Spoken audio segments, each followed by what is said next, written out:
Good evening, friends. Welcome back to Drift to Dreamland. I am Leslie.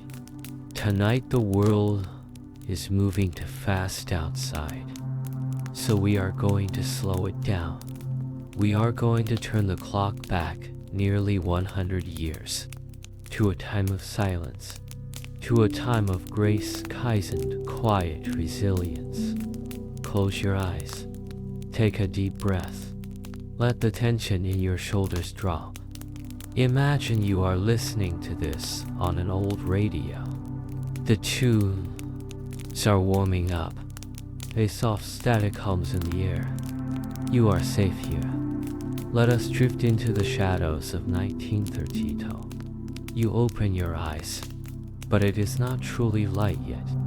It is that hour of the morning where the world is painted in shades of charcoal and slate. You are lying still, very still, because if you move the cold will find you. You are in your shelter. They call it a shack. You call it home. It is built from scraps of tin, roofing, old wooden crates and tar paper.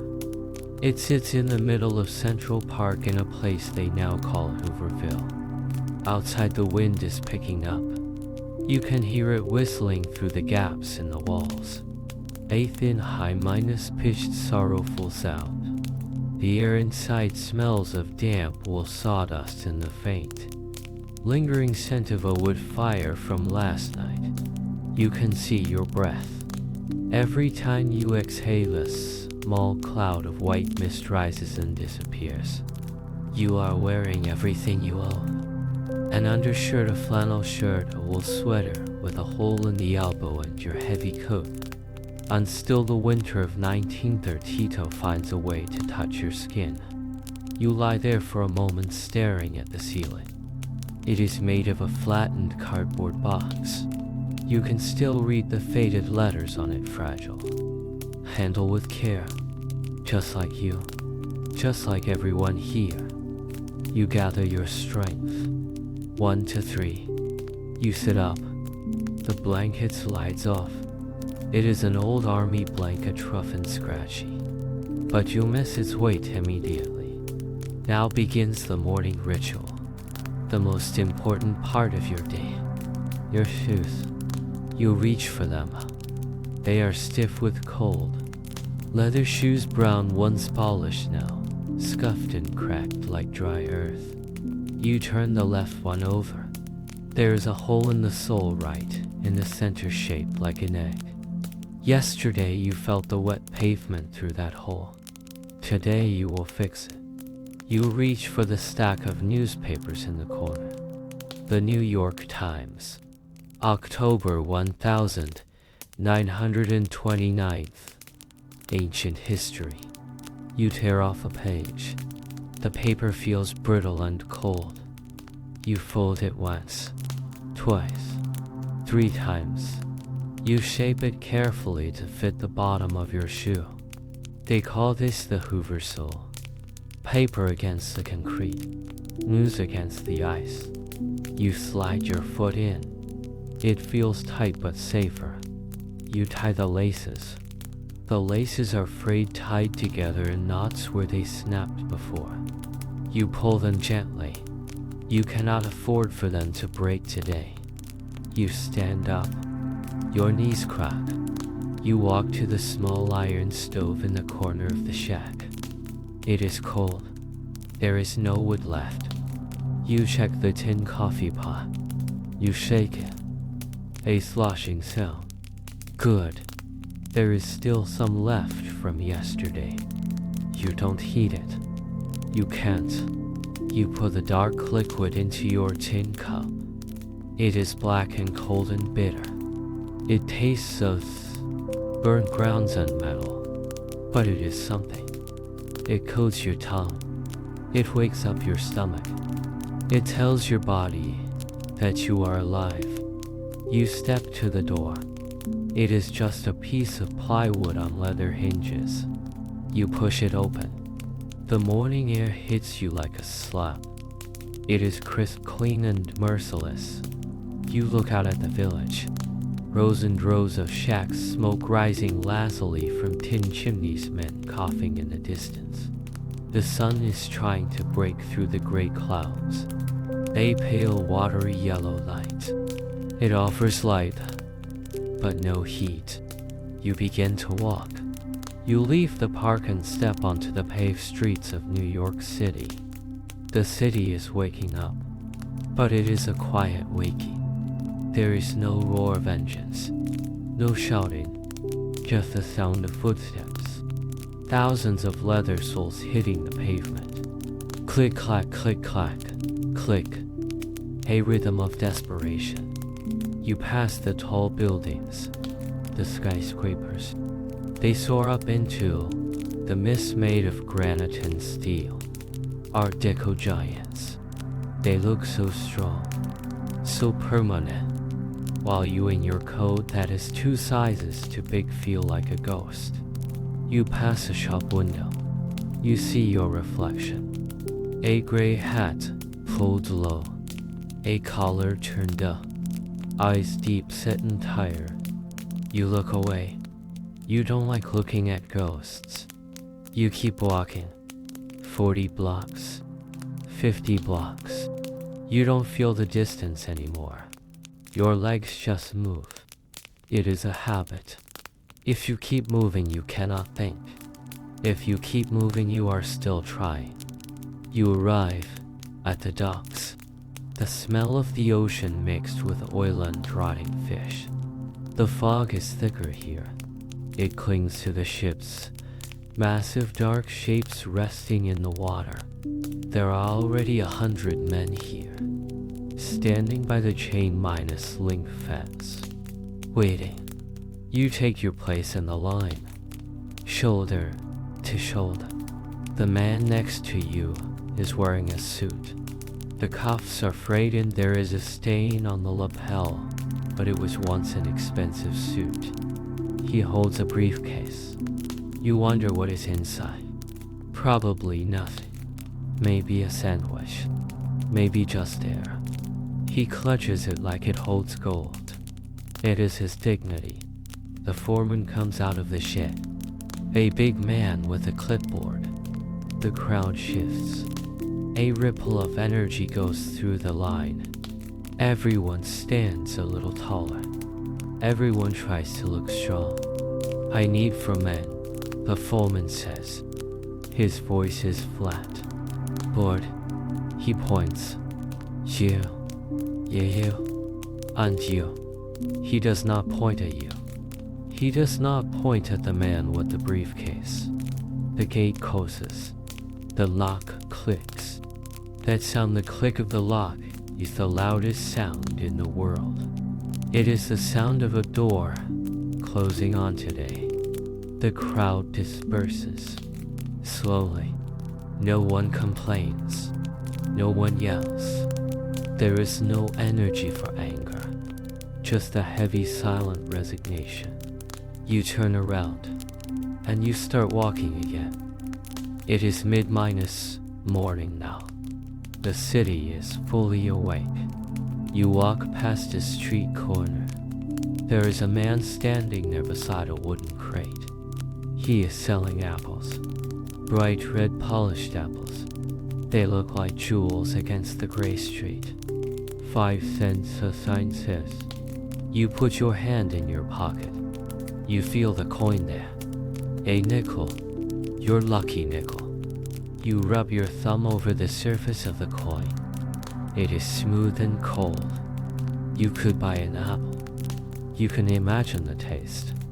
The crunch, the sweet juice, the crisp flesh. Your mouth waters. A sharp pain whisks in your stomach. You stop. You look at the apple. You look at the man selling them. He looks just like you. Tired, cold, hopey, but you cannot do it. That nickel is for an emergency.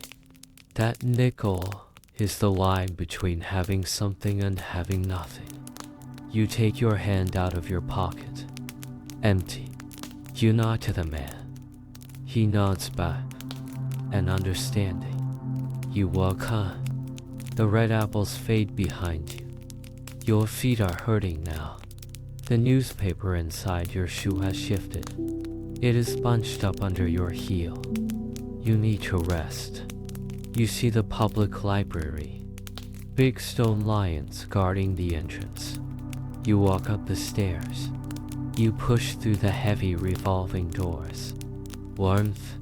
The air inside is thick and warm. It smells of old paper glue and leather bindings. It is the smell of civilization. You find a wooden chair at a long table. You sit down. Oh, the relief. The weight comes off your feet. Your spine relaxes against the wood. You are not the only one here. The library is full of men like you. Men pretending to read. Men sleeping with their heads on open books. Men just sitting staring at the dust motes dancing in the shafts of sunlight. The librarian knows. She walks past, pushing a cart of books. She sees you. She does not kick you out. She offers a small, sad smile.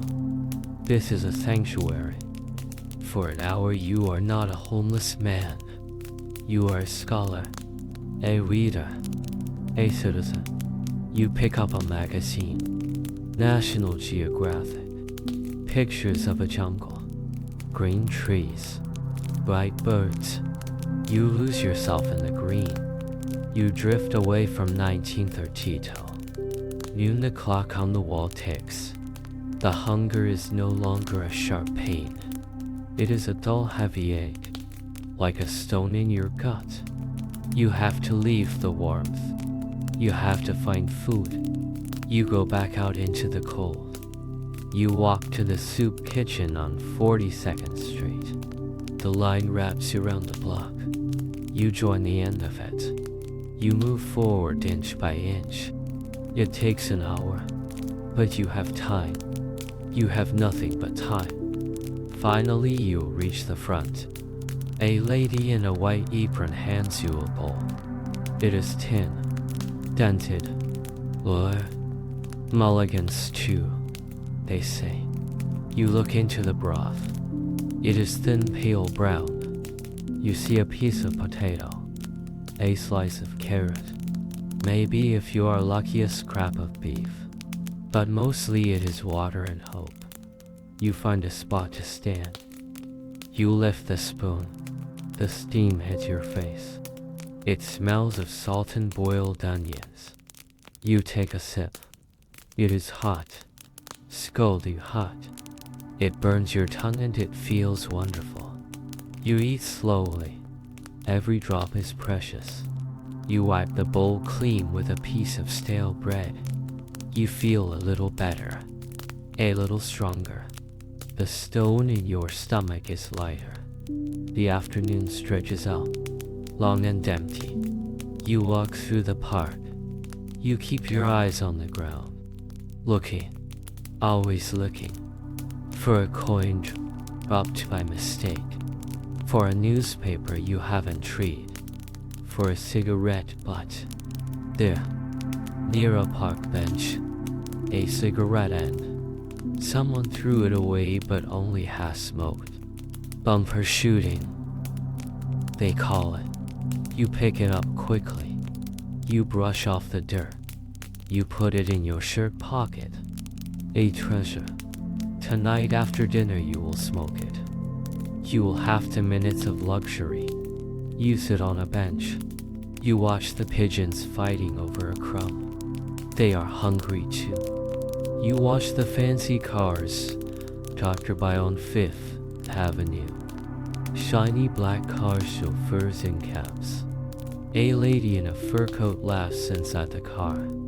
You cannot hear her laugh through the glass. It looks like a silent movie. A movie about a life you used to have, or a life you dreamt of. It doesn't matter now. The sun begins to set. The sky turns a bruised purple then a deep navy blue. The streetlights flicker on. It is time to go back. Back to the village. Back to the shack. The walk back feels longer. Your legs are heavy. The cold is biting harder now. The wind has changed direction. It is coming from the north.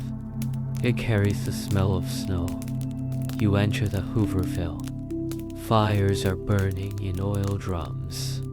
Orange sparks fly up into the dark sky. Men are gathering around the fires, rubbing their hands, stamping their feet. You join them. You hold your hands out to the flames. The heat stings your frozen skin. Any luck today? A man asks you. He has a gray beard and kind eyes. No, you say. Not today. Maybe tomorrow, he says. Maybe tomorrow, you repeat. It is the prayer of 1932. You go back into your shack. You light a small candle. The flame dances, casting long, shaking shadows on the tin walls. You sit on your mattress. You take off your shoes. You pull out the newspaper soles. They are wet and shredded. They did their job. You crumple them up. You will make new ones tomorrow. You massage your feet. They are white and numb. You pull the blanket up to your chin. You take out the cigarette, but you found. You light it with a candle. You take a deep drag. The smoke fills your lungs. It makes you dizzy. For a moment you don't feel the cold. For a moment you don't feel the hunger. You just feel the smoke curling around you. The candle burns down. You blow it out. Darkness fills the room. Absolute heavy darkness. But it is not scary. It is a blanket. It hides the holes in the walls. It hides the hole in your shoe.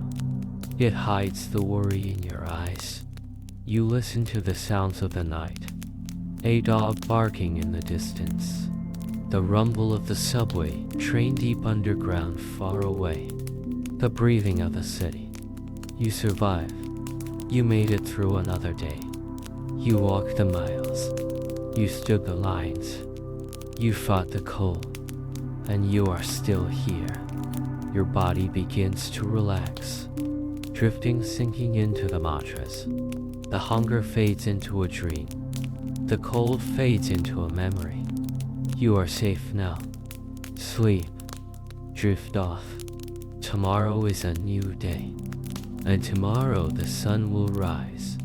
Good night, friends.